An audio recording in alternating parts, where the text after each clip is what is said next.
perfect. I'll be quiet until you introduce me. Well, no, he's you talking. I've got the thing talking, so you it's already already blew it, ruined. Brian. We already might as well just pack up and go home. All Hey, right, all everybody. right. And welcome to the Trying to Be Better podcast with Joel and Steve. We are Hi, here. everybody. We have a special guest Hello. today, and We we're have very a special guest excited. tonight. No, you don't get to talk yet, Brian.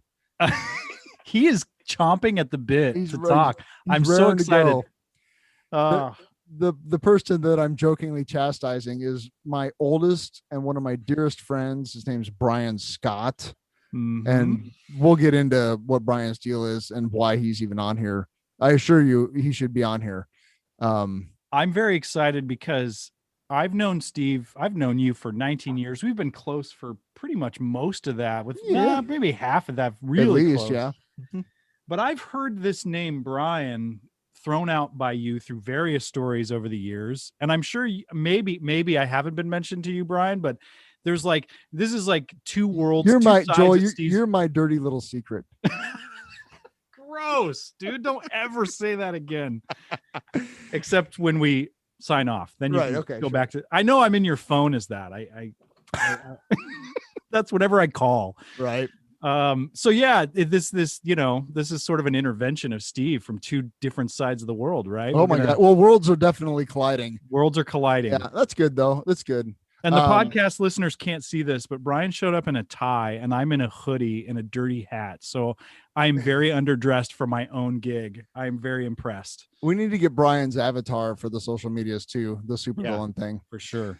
So we should probably find us on the Instagrams. We're not to Lamborghini money yet, but we're getting close. We really need to bump up our listener count on Instagram. Sponsorships, or we're gonna have to start OnlyFans, and nobody wants that. Nobody wants that. So please, for the love of God and for the sake of humanity, please like us on Instagram at Trying to Be Better Podcast. Yep, on the grams, and then also if you want to, and we threw this out last time. That if you want to reach out to us, if you have questions, if you want to, I don't know, throw an idea out or criticize us, go ahead and email us at ttbbpod@gmail.com. Did I get that right? Podcast. Oh my God. We'll get it one of these ttbbpod. days. I don't even know my own email address. Yeah. ttbbpodcast@gmail.com. Please throw messages our way. Sure. Or fan art, whatever you want to do. Love the fan art. Yeah. That I just to follow up from last week, that was super helpful. And I had former students reach out to me and send me stuff. I had colleagues say things. I had, friends identify with it, and it was super. I took a lot of action this week on that. So Steve, thanks for helping me through that. I really appreciate it. Thanks for sharing. I think that's the comments that I've gotten, is just that people do seem to appreciate the vulnerability, that's good to hear, Yeah. Nice. Yep. I hope that's our being willing to share some of our stuff helps people out, which is the goal of this podcast. So yeah. Well, so that's, when we first started doing this thing, it's been a few months now. Brian was on the short list of people that I wanted to bring on here just to talk to, because I really enjoy talking to my friend Brian. Brian, say hi to the people. You can talk now. Hi, people. How are we doing tonight? Yeah, I hope well. So glad you're here, dude. Brian and I. Thank you for having me. Yeah, we've known each other since 1985, probably 7th grade. Yeah. Yep, that sounds about right. Like a really long time ago. I think it's because it is a really long time ago. I mean, I have kids now that are 6th and 8th graders, so we're splitting the difference now. That's crazy. Right. It's crazy. No, it's true. So, Brian, what do you do now? Well, how would you describe yourself? What is it that you say you do here? Exactly. Yeah. I'm a supervillain, as evidenced by my picture. But on the side, I'm an economist. So actually, I'm an economics professor. So okay. And I teach at a small liberal arts college on the East Coast, and it's fun, and I enjoy it, and teach, do a little research, and that's as far as professionally. That's about what I am. I am a recovering banker. I was in banking for about 6 years, and it felt like my soul was being sucked out of me like a Dementor, and so I decided that it was time to leave. So. And that's when you that's when you got into teaching after that? Yeah, well, that's when I went back to grad school and thought, I got to do something different with my life. And and teaching came naturally, I guess. And, that's when you moved to Chicago, right? Right on. So my wife then went to grad school in Chicago, and I then moved with her, and was then still a banker for a while, and then that's when I really just realized that I was saving millionaires' nickels, and I thought there had to be something more to life than that. So why not go back to grad school, right? Yeah. So and I do say that I do love teaching, love my students, and I love working at the college. So. How long you been teaching now? So about 15 years. Okay. So it's been a while. Cool. Yeah. So cool. So would you say that when we first met that was on your horizon? Any of this? I mean, I think getting my paladin to a level 7 and maybe getting a couple extra spells in D&D was probably on my agenda at that point. If I remember correctly, Stephen, and do correct me if I'm wrong, we met up in gym class.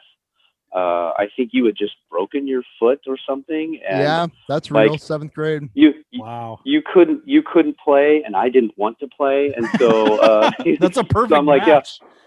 I'll be on his team for basketball, and I think we sat under the basketball hoop and threw the ball backwards up through it to get negative points. Yeah, we tried to get negative points. Stick it to the man. We're sticking it to the man, right? Yes. That's oh my gosh. That probably is true on some level. No, I think it was.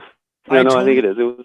Yeah. I totally identify with that because it's like you know 3/4 of the gym class is trying to play the game, and me and my dickhead buddies are like, well, let's screw this up for them, just because they were taking it so seriously. Oh, that's perfect. Well, and and being older for sure, like they had every right to have fun and enjoy the basketball game and whatnot, but it just wasn't where I was at that point. Yeah, I had A, no athletic ability, B, me neither. Really any desire to compete in a thing that I knew I wasn't gonna be good at anyway. Yeah. So why not? I don't know. Why not mess it up? Yeah. Pretty much. Yeah. Right. Yeah.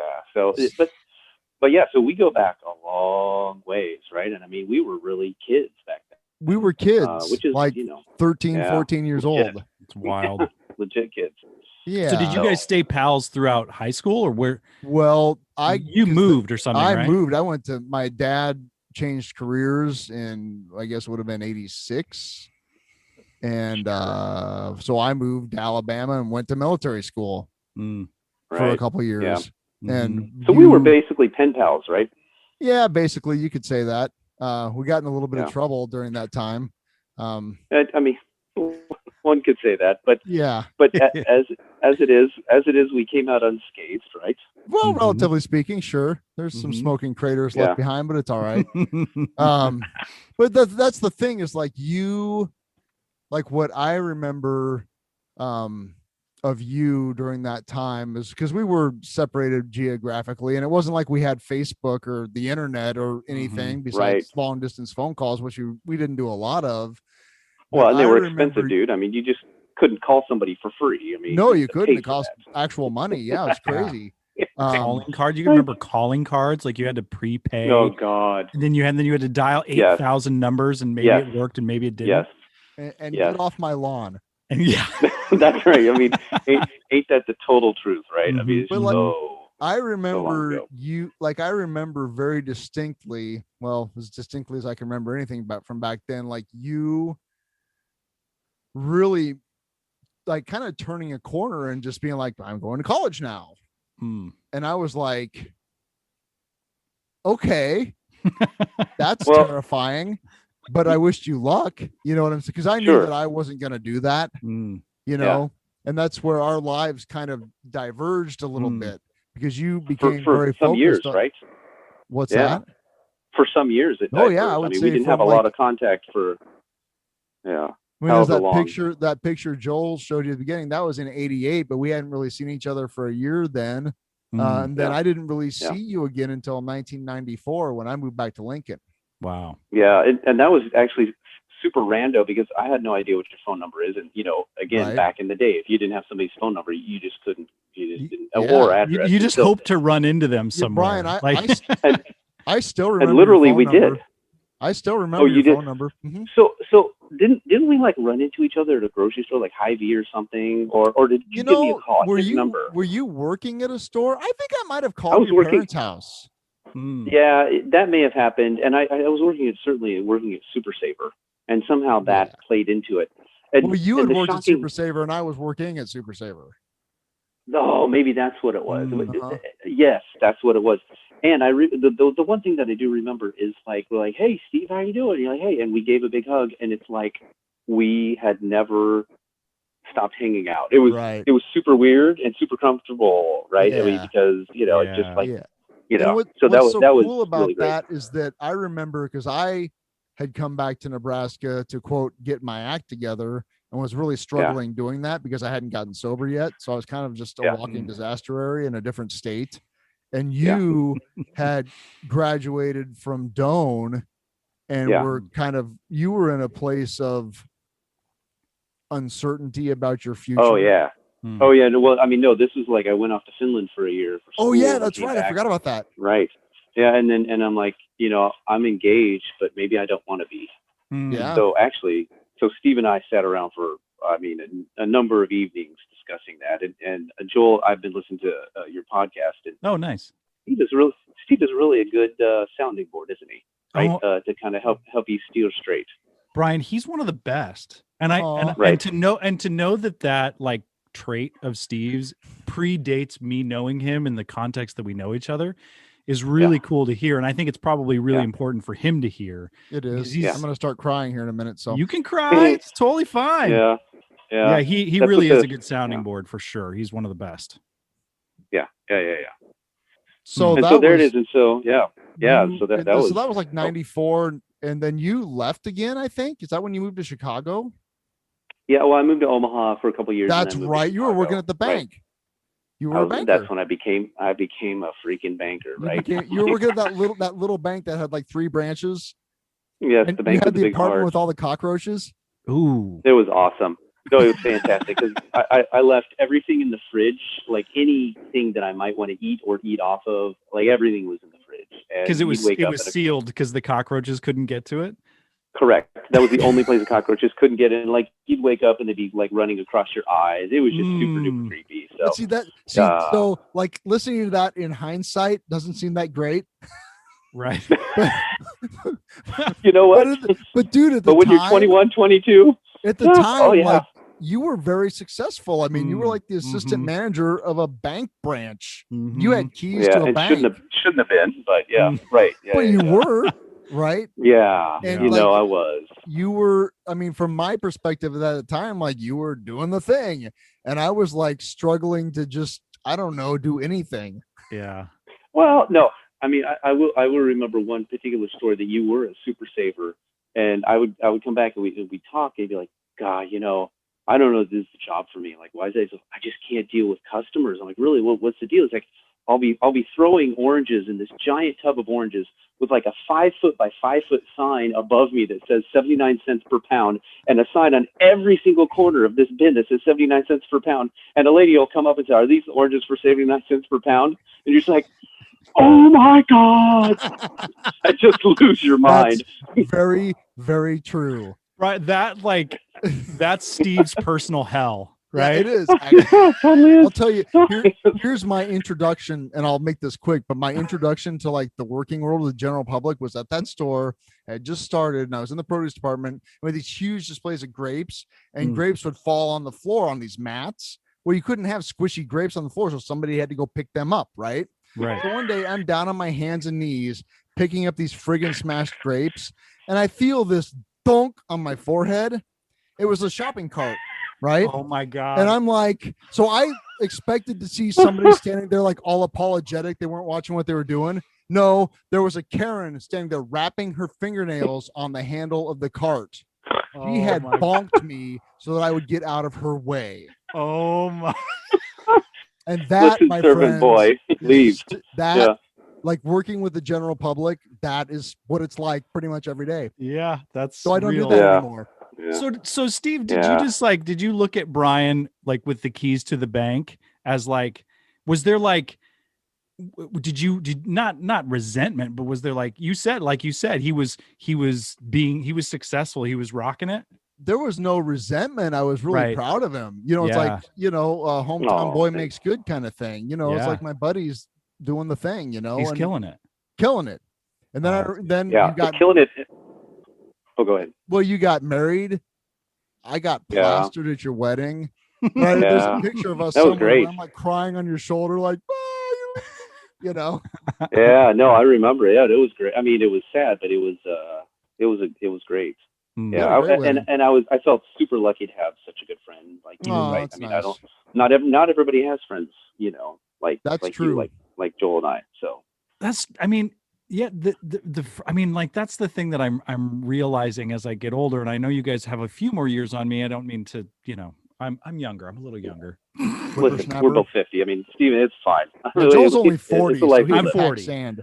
But the idea that like you have, that friends can last through seasons like that, and through time, and through, marriages and hardship and shit show and whatever. I mean, these are the conversations that are so important to keep together, right? Like, and I think about it like a conversation, because Steve mentioned this on the phone earlier today, that like and Steve's the same way with me. I get to see him and talk to him a little bit more because we live in the same town. But like, I hung out with an old college buddy of mine, and it was like he just showed up and the conversation picked right back up. I mean, it's like an ongoing conversation that never really gets disjointed. It just gets pressed, pause for a little bit, but then you just pick it right back up.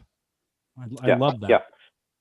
I look forward to, Brian, you come to town about once a year to see your parents and do things. And I always look forward to that time. To be frank. Yeah. That's and nice. See you, I mean, you're part of the family, right? Sure. Well, I like to think that we're kind of our own family too, Right. Yeah. So that's really nice. So you went to Chicago, and because I remember visiting you in Chicago. Because me and my friend Dylan went there to go see the Grateful Dead and to hang out, and we spent a few days, and we got to stay with you and Karen, and you were very hospitable, and I really enjoyed. I remember your, I guess, apartment there in Andersonville. Oh yeah, oh man, yeah, you remember that? Yeah, that was great. A joint. Yeah. Yep. Yeah. And I remember walking down to the shore of Lake Michigan from your place, and it just. That was a really great. That was a great trip. Now, was that where you brought your guitar? We went out to the park. You started playing, and then this Latino guy came up. He's like, "Hey, can I play?" And you're like, "I don't know, but sure." And we were both a little nervous, but he ripped off something pretty sweet, and then handed it back. And then we're like, "Wow, that was really fun." That's nice. I don't remember that, so I'm glad you do. Yeah, really cool. I have a picture of me and Dylan there. But then, so that was 98. Mm-hmm. So how long were you in Chicago? I must have been there like 9 years, I think. Wow. Because I remember you talking about stories about working in the bowels of some big bank building. Yeah, that's where it was like, I'm dying here. I mean, gotcha. So when if you've seen the movie Office Space, and a lot of people maybe don't know it, right? And there's a number of, like, so many scenes, like, was my life. And I mean, it sounds cliche, but I mean, that was based on somebody's time at, an office building and working in the office. It's funny because it's true. Right. But like when I was watching, I'm like, this is not funny at all. Like, this is literally my life, and it's hell. I mean, this can't happen. Like, I'm done. I'm out. Like, I've got to go on. The joke about TPS reports hit a little too close to home. Brian's I have TPS reports to do. No. Oh no. I mean, 100%. No, it was ridiculous. Then that's when I went back to grad school, and then Joel, I'm guessing you kind of know this too. It's kind of like every town needs a mayor, but not every town needs a mayor every year. So when you graduate, you just go to wherever there's kind of work. And I ended up in Alabama for a couple years. Oh, that's right. You were the Yankee. Oh God, I forgot about that. Yeah, it's beautiful, and there's like so many good outdoor activities, and everyone there is super nice, but the race relations were just horrific. I remember you talking about somebody saying to you, like, That's not too bad for a Yank. Yeah. Right. I'm like, I'm from Nebraska, man. Like, I don't understand what you're talking about. Right. I mean, like, what is this? Because we have Alabama together too. Because I lived in southern rural Alabama for a year, and that's horrible. Isn't it? That was where your military school was, Steve? No, military school was in Missouri, but my dad was at Fort Rucker, Alabama, which is in it's in the Wiregrass. It's in the Tri-City area, Ozark, Daleville, and Enterprise. We lived in Enterprise. Oh man, Enterprise, yeah. So was that your first teaching gig then, Brian? Is that what took you to Alabama? Mm-hmm.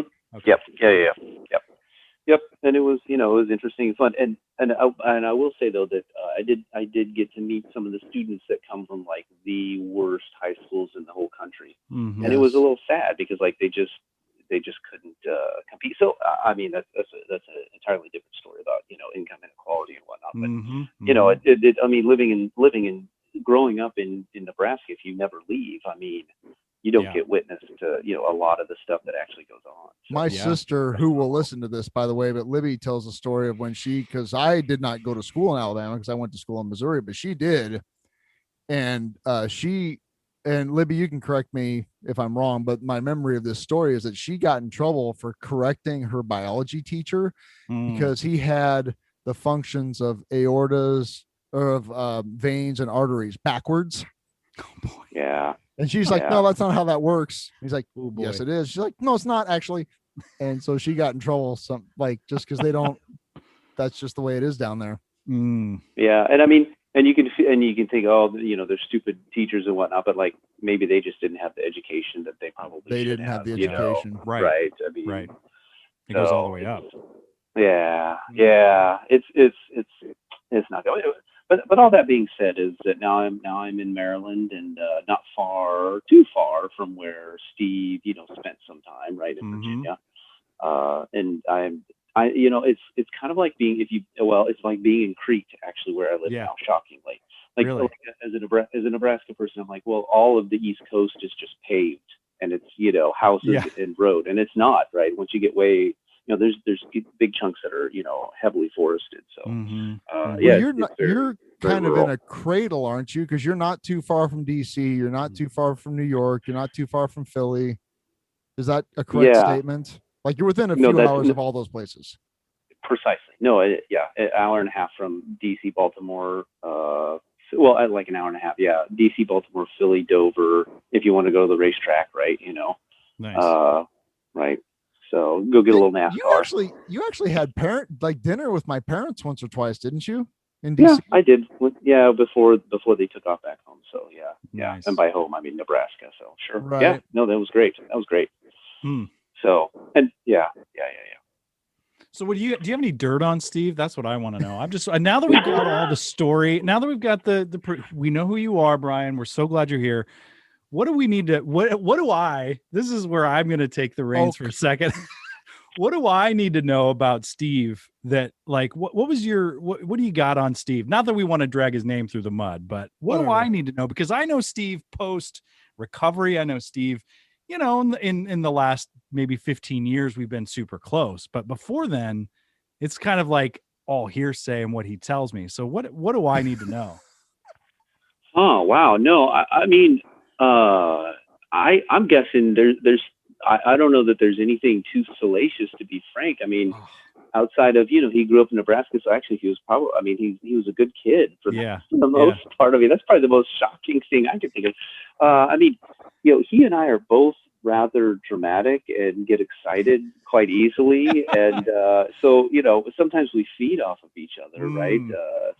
And I'm imagining, you being a theater person, right? You are also moderately dramatic. So, I can be. Yeah. I mean, so, I think all that works together, but no, I mean, by and large, I mean, everyone that we hung out with, I mean, there weren't, this is Nebraska. There's not all that much, madness that goes on. I would say that I would describe our peer group towards the end of my stay in Nebraska the first time. I would describe them, whatever, as Hessians. Oh yeah. That's probably the term like, I would use. Yeah, right. Not hippies necessarily. No, but that we aspired to that though. I think because we were a little bit more, deep. Yeah. Introspective, maybe. Right. Sure. But sure. like most of the people that like we hung out with are fine. Mm-hmm. I mean, there's varying degrees of that, but like for the most part, people are just doing the thing, and there's not a whole lot of what's what I'm looking for. I don't know. Crazy stories. Yeah, I don't know. I mean, people just like it's like sadly, there's not a lot of crazy stories. I mean, I think I can think of at least one person that's dead from alcoholism. Oh, right. I think it's MM, right? Yep. Yeah. And he died a number of years ago. He died really young from alcoholism. When I heard that, that was a sad one. He's a good dude. Yeah. But other than that, I mean, I think everybody that I know from high school is still alive. So again, it's pretty it's not terribly exciting. No. Sorry, Joel. Dang it. Yeah. Well, that's the thing. Like, well, I mean, our stories, Steve and I are pretty open about recovery. So there's this idea that like pre-recovery was this wild, crazy thing. And, I think what's cool to hear just from that little snippet is like, from your perspective, Brian, you're looking back on Steve's life and it's like, he was a really good person, like that we can tell this story about our past self as like, crazy and gnarly, but I think it's cool that you're able to, Steve's just a good dude. He's always been a good dude. The thing, Brian, that you missed is the dark places, right? Like we just weren't in contact for a number of years. You know what I'm saying? Yeah. From like really I do, to 94, that's when things got really kind of hairy for me, because when we hooked back up in 94, like I was, and you'll forgive me, trying to be better. Hey. Right? Yeah. I mean, I really truly was. Yeah. I had kind of seen the elephant and I didn't want to live the way I was living anymore, but I hadn't started doing it. I was still trying to do it under my own guidance. Right. And that just wasn't working out very well. It took a couple more years for me to throw in the towel, But I'm kind of glad that you didn't see a lot of that, frankly, Yeah, but I mean, some of that would make me sad, honestly.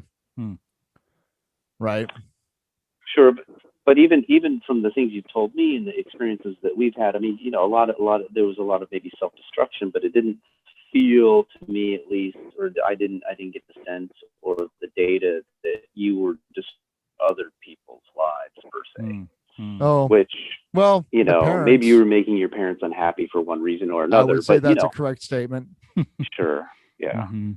I definitely did some things that were hurtful to my immediate family unit, during those times. Yeah. So, but we're doing the best we can. Libby and I are as close. I mean, we're closer today than either of us probably thought we ever would at that time. We were two ships passing in the night, and right. And my poor mom. Hi, Mom. I love you. Sorry again. But hey, I mean, everyone loves Joyce, right? I mean, yeah. I mean, that's pretty true. Actually, she's pretty great. Yeah. Yeah. I still have very fond memories of high school with her. Yeah. That's good because I don't remember much of those days. Oh no, that was or like junior high. Whenever we hung out with her, it was she was always. My mom's a very fun person. So, yeah, and she likes people. So that brings us up to kind of current times, I suppose. What I was kind of interested now that we have you guys on the mic together is you may have noticed that. Well, I don't know. We almost lost our democracy a couple weeks ago. That's pretty weird. Yeah. But I was wondering, like, you guys are college professors. Joel's an actor. You're an economist. What does that look like to be a professor in the year 2021, especially like a small college, which you both work at? Well, I mean, I'm curious too, Brian, is just like how is, I mean, and you've got a little more tenure on me. as far as teaching in this, for longer, like what is lost? Like, what have you lost and what have you gained in this time? Cause I feel like I've, in theater classes where we all need to be there to kind of have the experience, I've lost that connection, but what I've gained is some more time and space to sort of be creative. And, that I've found that you can still have those connections, but it's got to be spaced out and virtual. Like what has been a struggle for you to teach in this way? And what has actually been kind of a boon or something awesome in this way? Well, yeah, I mean, certainly there is a lot of personal attention that, I would, or rather personal interaction on the day-to-day, minute-to-minute, like interacting with the students necessarily, right? That sometimes I can't read their faces, particularly if they don't have their computer cameras on. So, but I have had to, be a little more inventive in what I do. But on the flip side of that, it has opened up intentionally. We spend a little more time, like creating spaces outside of the class, like, on a Wednesday night or a Friday night for 2 or 3 hours to just hang out, 2 hours to hang out with students and just hang out and talk about, what your favorite candy is or whatever. Particularly the freshmen, which is that's maybe not necessarily. We wouldn't maybe do that as much. We were starting to do things like that, but once the COVID hit, we were much more intentional about doing extracurricular things later in the evenings. And, outside of the classroom. So have you? I mean, I know you're starting this new initiative, I guess. Yeah. Well, one thing right? See, here's the thing in the theater department, what's baked in is almost, well, not too much, but there's a lot of connection, right? Like we start right away the first week in rehearsals, getting to know one another, working on projects in the shop during the day, in classes. So the vacuum of connection was really jarring and it bummed me out, like in a real dark way. And we did have to be more intentional. I think it's interesting because I think we've let go of the need to spend so much time with our students and realize that we can get a little asynchronous, or we can let them be a little creative. We have a student directing a main stage show right now. We're kind of giving him the keys to the kingdom, so it's like, that's great.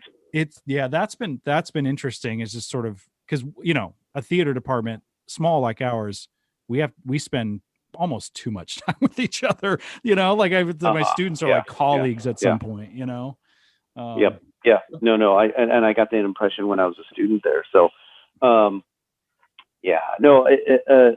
cannot deny at all that I am looking forward to getting back in the classroom and being much closer, just physically being able to see my students in the classroom.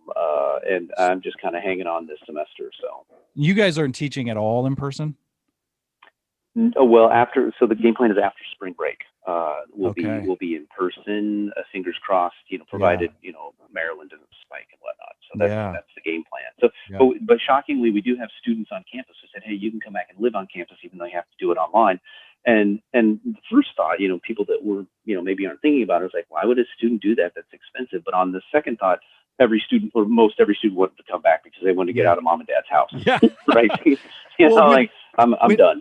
When everything started last spring, we had students that stayed on campus because they didn't really have a place to go, which was kind of sad to see. But there were some students that just, that campus was their home. I had one student in this like devised theater course that he would, like, part of one of his projects was like just taking videos, and it was like he was taking videos and it was like a ghost town, and he was walking around for all these buildings and it was completely void of people, and he was like shotgunning beers on the quad and taking videos of it for my class. And it was like, it was just it was like a total apocalyptic nightmare on campus. It was really strange. Yeah. But it also could be kind of cool to, be all alone on campus. I mean, to a certain extent, in a certain way, right? For sure. Certainly something totally different. So, and he certainly made the most of it. Yeah. No, that sounds great. Actually, sounds like a great art project. Yeah. Oh, it was. And Steve, your girls are in class though, right? I mean, that's correct. Per CDC guidelines.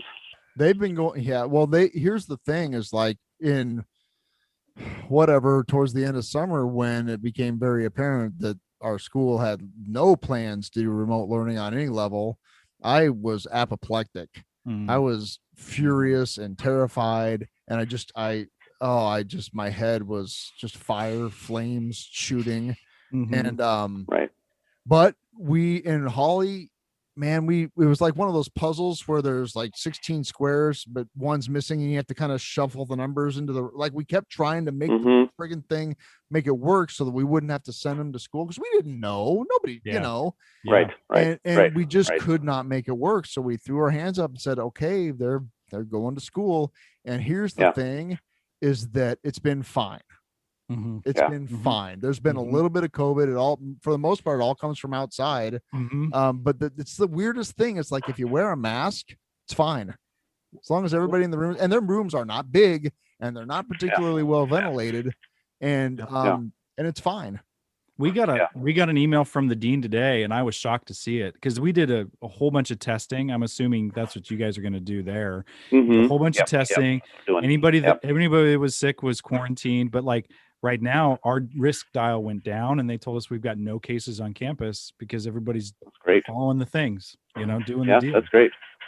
Yep. No, that's great. Well, go ahead, Brian. No, you go ahead. Well, now I lost my train of thought. Sorry. It's fine. So actually, not trying to change the subject too much, but I know you guys have done a number of these podcasts, and being an academic, have you come up with like a laundry list of how to do better? Like, is there a guidebook? I mean, is there a program? Should we make a step program, Brian? Is that what you're saying? That we should revolutionize the? I think that's where I went. We should have 15 steps. Right. I mean, 15. Well, that's kind of what we're trying. Like, we both are in the recovery thing, right? Without being too specific, but like here's the thing. And here's like, lately I've listened to two really fantastic books, listened to, and I've talked about this first one a couple of times recently. And it's the Book of Joy with the Dalai Lama and Reverend or Bishop Desmond Tutu. And they spent a week together in India talking about joy, what it is, how to get it, what are the obstacles to it, and it's mind-blowing on a certain level. Okay. And then I also just listened to the book Everything is Spiritual by Rob Bell. And I love Rob Bell because he actually makes me give a shit about what's in the Bible. Right. Yeah.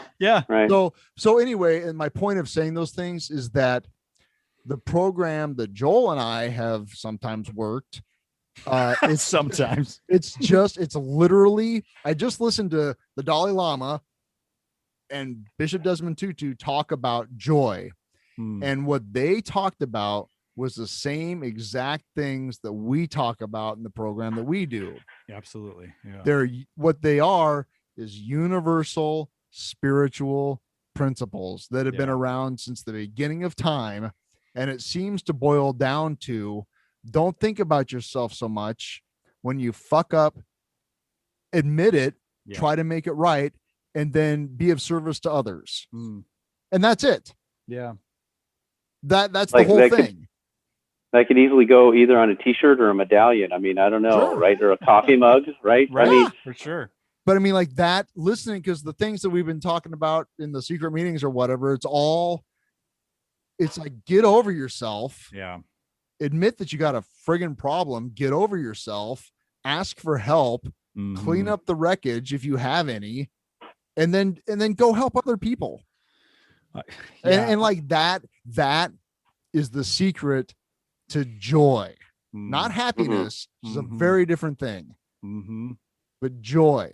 And even and that's what I really got out of the Book of Joy is like people talking about, like, for example, like, we've all had struggles in our lives, but none of us have ever been in a fucking concentration camp. Yeah, right. Sure. And they talk about survivors of like Auschwitz, who the people that, like, how do you make it through that? And it was the people that accepted their circumstances. They accepted where they were and what was at stake and what was likely going to happen to them. And then they did everything they could with whatever they had to assist the other people there. And those people, under that incredible circumstance, made it out pretty intact. Wow. Yeah. Rather than just saying, "Oh, woe is me," and look at this horrible lot in life, which was true, you know. Mm-hmm. And so I look at my life and think, I don't have it so bad. Yeah. Yeah, I will say that, thinking back on your last podcast, that, going through troubling times and horrible times, I always try and think of people that have had it a lot worse than me. And, it could always be worse, right? Mm-hmm. That's what I always tell myself. It could always be worse then somebody said, well, until it can't. I'm like, well, okay, true. But, Yeah. Well, there is that fine line. There's that fine line, Brian, of like, you can and then Steve's example is an extreme example. And so it's like, it does put things, it snaps you into perspective, but it's like, okay, then what's a wise response? What's my response to that? Because I can't seem to stay grateful on other people's misery. Right. Like it's an alarming shock to the system, but it's not sustainable. It's like a ringing of a bell. It brings me to now, but it doesn't keep me there. And I don't know that, like, back to what you said, Brian, like, this podcast, we bring a guest on to talk about our podcast, but I'm just, what's interesting is that, like, the cool thing is that, like, if we write a book or whatever, how to be better program or whatever, or list is what you said. But there's something about the intentional, podcast aside, this is a time that Steve and I and other people that we bring on, it's intentional time to listen, because we know it's being recorded. And so there's an accountability. There's like, when I speak it, like last week when I was freaking out about this project, it's like, I took actions that I don't know if I would have taken had I not spoken them to my buddy Steve. It's like, trying to be better is simply about, is another tool in that toolkit is keeping myself accountable, So it's like, right. This is helping, Yeah. Thanks for pointing that out. Well, well, I guess I'm curious, Brian. Like, I know, like, you have a physical regimen that you do. You're a runner, biker, swimmer type person. But like, I do triathlon. What do you do? Like, I'm curious. Like, what are kind of your guiding lights, so to speak? Like, how do you, like, when you wake up in the morning, like, how do you face the day? Or do you face the day? Oh, do you man. charge into the day? No. Like, is it like coffee and no. Well, it's probably gonna be hyper disappointing. It's just like, I usually just pay attention to what's in front of my nose, and like I do get up and I run every day or bike or whatever, and I do. What helps me is if I can register for an event that might take me 6 months to prepare for. And it's mostly fear that, like, if I don't get up and run, that, like, in 6 months when I do this triathlon, I'm going to be in so much pain and I won't be able to finish. And so I need so lots of exercise, I think, honestly, helps me, and it totally helps me clear my head and whatever. But and I try and just look at what's right in front of me. But just like you, just like everybody else, I get bogged down or I get overwhelmed, and it can and so as far as guiding light, or guiding rules and regulations, like, as an economist, we're interested in how people make decisions. Shockingly, not so much about money, but how people make decisions. And so I fall back on so I'm an environmental economist, and we're always talking about trying to maximize happiness over all people over all time, right? And so that's kind of my guiding my hold on. So it's not about how to maximize profits for a very small group of people at the expense of everyone else. No, but you can use the dark side for that. Yes. So you're one of the Jedi economists, hopefully, right? Well, if you just look at the pure econ of if you distill it way down, like that's the goal, is to maximize happiness over all people over all time. But even if you get into the philosophical part of it, that means that you could well, let's just sacrifice 5% of our population, steal all of their money, and make everyone else wealthy. Now, is that a proper thing to do? I'm guessing probably not. I think other societies have done that before, and it's not well. That's not good. So there has to be, it has to be tempered with humility. That's the latest and greatest that I've been tacking onto that. So maximize happiness overall, people overall time with tempered with humility. And so if I could do something that is small and less takes less energy than it would be for somebody else, and they would get a lot more happiness out of it, then that's something I should do. If that made any sense at all. No, I get that. That's good. That's like if I notice that your hair looks rather nice, Steve, and well, it always does. Let's not lie to one another. But there you go, right? It was a small thing to notice that you have different hair or something, and you get a lot of happiness out of it. That's, I think, a prime example, right? To not be afraid to do something like that, to put yourself out there.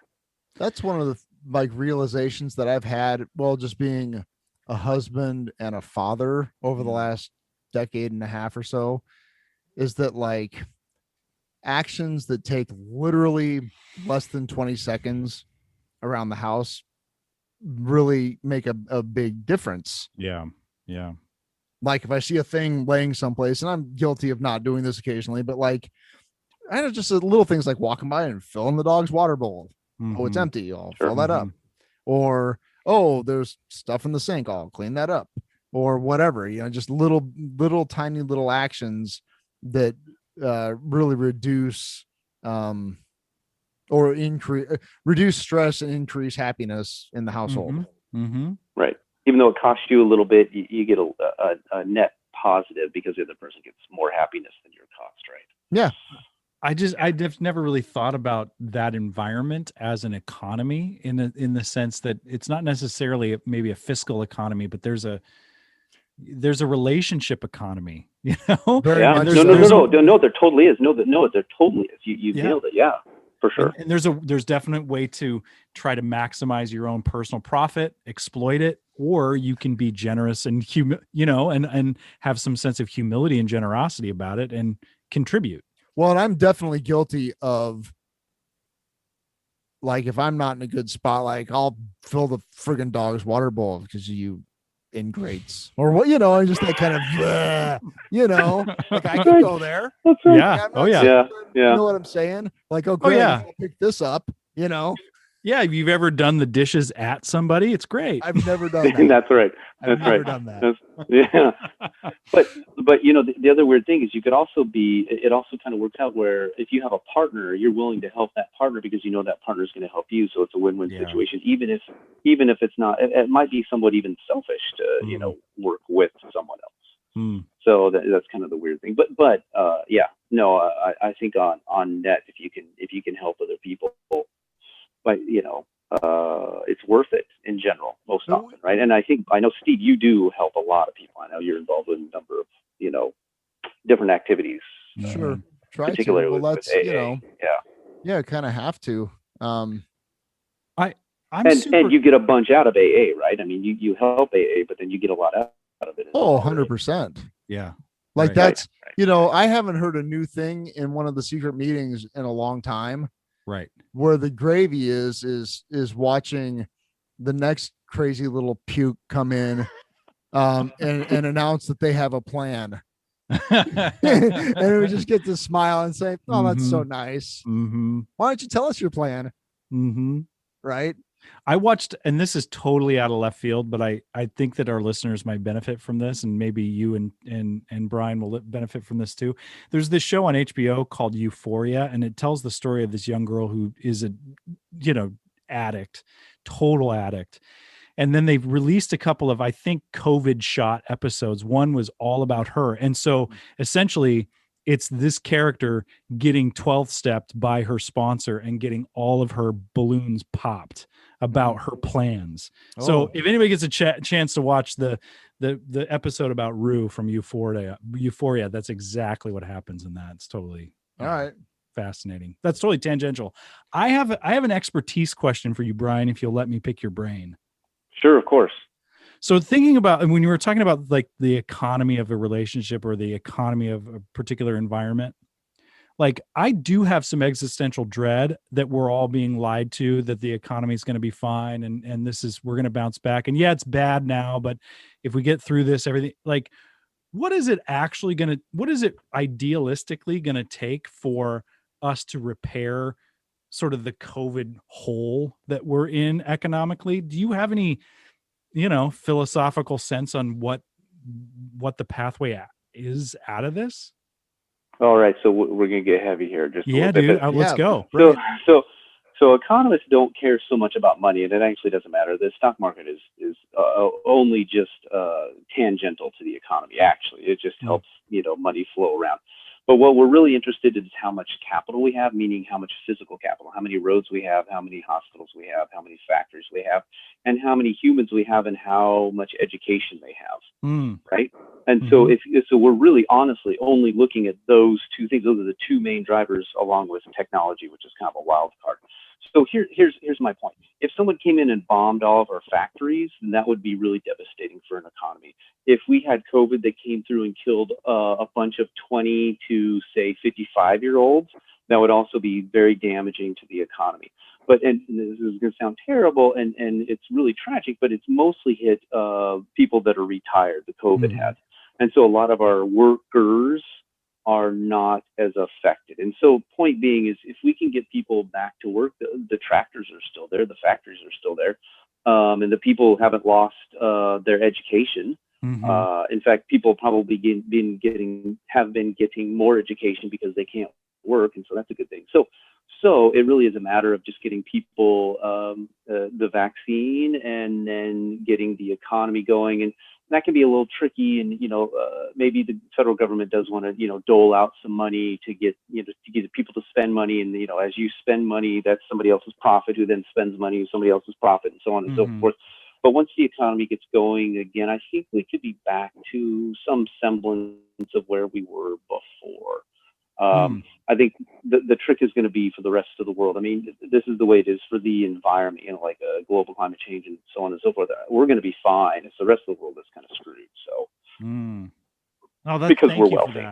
Because that's right. So yeah, I mean, that's the thing is, like, it's I think the tune that has been hummed the last 4 years is that the economy's good when the stock market's good. And I've heard these, and I kind of pay somewhat close attention to it, at least now. And it's like, people are saying that's not the case, but I don't have any evidence to support that that's not the case. So it's like, well, if the stock market's crazy or things are down, that means the economy sucks. But I don't know, that's super interesting and very helpful for me to hear that there's actual infrastructure and things and buildings and roads and hospitals and factories and people like that. And, we're both educators, putting the value of education. I mean, the thing that I've kind of always said is education is national security. We spend so much time building bombs, but if we're not building our schools, then there's no point, so. Yeah. No, in fact, education is a key component and really at the end of the day, you don't want to be rich. You don't necessarily need to have money. You need to have happiness, and what's a proxy for happiness has been how much stuff you have, and a proxy for how much stuff you have is how much money we have. So that's why we have this GDP dollar figure is actually just a proxy for how much stuff we have, and that's really what we're interested in, is how many Xbox 5s I have, right? Which is shockingly, after you get above poverty level, your happiness per extra dollar doesn't go up that much, but once you start dropping below poverty level, your happiness does go down quite a bit, often because of healthcare. But and you just don't have the healthcare that you need. I read somewhere, heard somewhere that there's some sort of cutoff line. Like there's like, right now in particular economy in the United States, if you get to you make about 75 to 80, maybe $85,000 a year, that's about the sweet spot, because anything above that, I mean, your happiness doesn't increase so much after that amount. Like there's like a sweet spot of salary, but obviously if you're below the poverty level, it drops off a cliff. Your stress levels go up, your health goes to shit. So if you want to make yourself feel really bad, go and look at what the median household income is for Nebraska and then the country. And you're like, oh my God, really bad. Right. And so that means that half of the country is living below that. So, just compare that to where you were, and, so that keeps me up at night. my last job, I spent a lot of time driving around the rural Midwest from Wisconsin down to Oklahoma. and most of the places I worked were rural communities. And I can tell you, rural America is not healthy. No, rural America is suffering. And the thing that's really baffling to me is that those people, for the most part, continually vote against their own best interests. Right. Yeah, but I mean, you got to. I mean, from their point of view, though, it isn't right. I mean, that's kind of another podcast, but it's like I mean, I would be in these little towns and I would see people that are just living like hand to mouth, and they have no health care, and they don't have a grocery. If they have vegetables, it's because they live down the street from a farm kind of thing. And there's just no education. I watch people, the whole obesity epidemic thing with where the nutrition was like Mountain Dew and Cheetos and chicken strips, and then diabetes and blah blah blah, blah. And it's just right. But so and we have this discussion as well. Like how could you eat Cheetos and Mountain Dew? But if you look at the number of calories per dollar spent, right, that's where you're going to fill your belly, bargain, right? I mean, it sucks to be hungry, right? So it's in those parts of the country that are like in the food desert like that, if you're gonna where are you gonna get your calories from? And that's a whole other systemic issue too, because if you keep people poor and sick, then you can sell them a lot of lies from a lot of different demographics, from rural white America to inner city urban Black America to all these other places. You like systemically can keep people at a certain level of stress, then you can manipulate their actions, and that's where education comes in. Well, I was just going to say, I mean, you're the two with the podcast. How do we fix this? I mean, you're the important people. I don't have a podcast. That's why we brought you on, Brian. Yeah, you were supposed to fix this, Brian. And that was your first mistake, right? Brian, where's your list? Where's the Brian Scott method for getting everything better? Right. For getting everything back. Well, I mean, I guess just maximize happiness over all people over all time. I mean, honestly, what you said earlier, I think is probably the best thing that anyone and everyone can do is just think about other people and less so about yourself.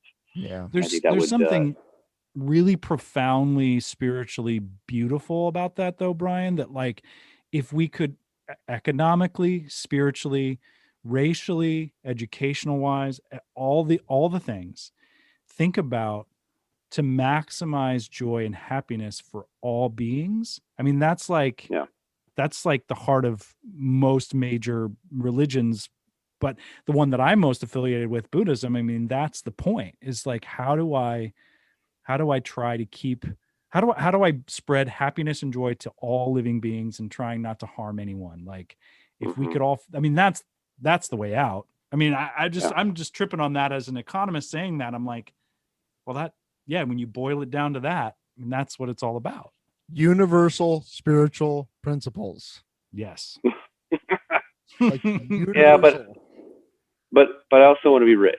So there's no, I'm joking. I don't necessarily need that. We're doing this podcast for the Lamborghini money. Yeah. Once we get that Lamborghini, Brian, we'll come pick you up. Right. Like, we're going to throw all of this. My Buddhism goes right out the window when I get that Lamborghini. Right. Yeah. One of the best things I ever heard is a guy said one time, I said, if I ever won $1 million in the lottery, the very first thing I would do is go out and buy something that costs $2 million. That's right. That's exactly right. But well, yeah, right. So one thing I want to ask all our guests is, what are you listening to these days? What's tooting your hooter? What music is blowing your mind right now? And it could be something you always listen to, could be something new. What do you turn up when you're driving around? What are you listening to? Oh my God. I mean, I don't know that I want to tell you. Please. You got I talked about how much I loved REO Speedwagon a few weeks ago, Brian. Come on. Look at man. I mean, it's super deep. So honestly, just I got into this kick, and I get into kicks, and I just have to listen to it, and it just becomes like an obsession. But it's Kesha. Oh, Kesha! Yes. Brian, I have a Kesha t-shirt right now in my You do closet. not. I love You do Kesha. not. He loves I Kesha. do. Oh, God. I love Kesha, and I love that you love Kesha. I can't believe that. Oh, Oh, God. New that's Kesha, true, old man. Kesha. What are we talking here? No, it's oldish Okay. Kesha. Yeah. Okay. Yeah. And then honestly, and then I play the Spotify rock this, it's just like, oh yeah, right. I think that's so Brian, I have to like, tell you, you're the person, like when I think of like Rush fans that I've known through the years, you're the guy. And Joel and I got to see Rush on the R40 tour. Oh, yes, right. Man. Yes. And I've said this before. I'll say it really briefly because I think we're probably getting close to time here, but sure. I liked Rush from kind of a safe distance. I was never a Rush freak. I never bought a Rush album. I knew all the songs from the radio because when we were growing up, you couldn't escape them. They were everywhere on the rock radio or whatever. Right. But seeing them on their last tour, I it's like kind of like going to see the Dead. It's like, yep. Now I had the same. I thought Rush fans were nerds. Yep. Only because they are. That's only because yes, they are. But they for good reason. Freaks. That is infinitely intricate and interesting music, and I didn't get it until I saw him. I knew Tom Sawyer. I knew Spirit of the Radio. That was about it. That and I knew that I was supposed to like YYZ. Right. Sure, right. You didn't know why, but it was 12/4 time. But you didn't quite get it. Right. I had no idea what that meant. Right. But getting to see them and what they did with their stage antics and the stuff it was so theatrical and so interesting. And then listen, if you like theatrics, then you should have came to see Iron Maiden with us. I mean, that was great. Oh, I missed out. Maiden was great. I missed out. That's such a great story, Brian. Like that. Oh God. Because our first, we literally kind of snuck out of our parents' houses basically to go see Iron Maiden at the Civic Center in Omaha. And that would have been 1987, probably. Oh my gosh. 88, 87. That was a glorious trip. It was amazing. It was epic. It was one of those, like a shitty teen comedy could have been made about it. It was great. Yeah. And Guns N' Roses were supposed to open that show, but they didn't for some reason. This is before Appetite forgot about broke, that. right? Wow. Didn't like the Trogs or somebody? I can't remember. No, it was Hurricane, this horrible Aerosmith ripoff band. Like the guy even had the streamers on the mic stand, Nice. They did the obligatory rock drum solo, and it was just awful. Yeah. But Maiden shredded and was amazing. And I've never been so excited and terrified at the same time. Ever. Oh yeah. That was great. And then so they came back to Lincoln in what was it, 2017 ish? Mm-hmm. So it was like 30 years later, Brian was back here. Did you come back specifically for that? Or were you just here? I mean, it was just my summer trip, and you're like, dude, Maiden's in town. I'm like, yeah. So we got to go see Iron Maiden again. That's so great. 30 years later. It was fantastic. That's amazing. They're still amazing. Yeah. Love me some Iron Maiden. So Kesha and classic rock. Is that what I'm hearing, Brian? That's what you're into? Yeah, no, look at,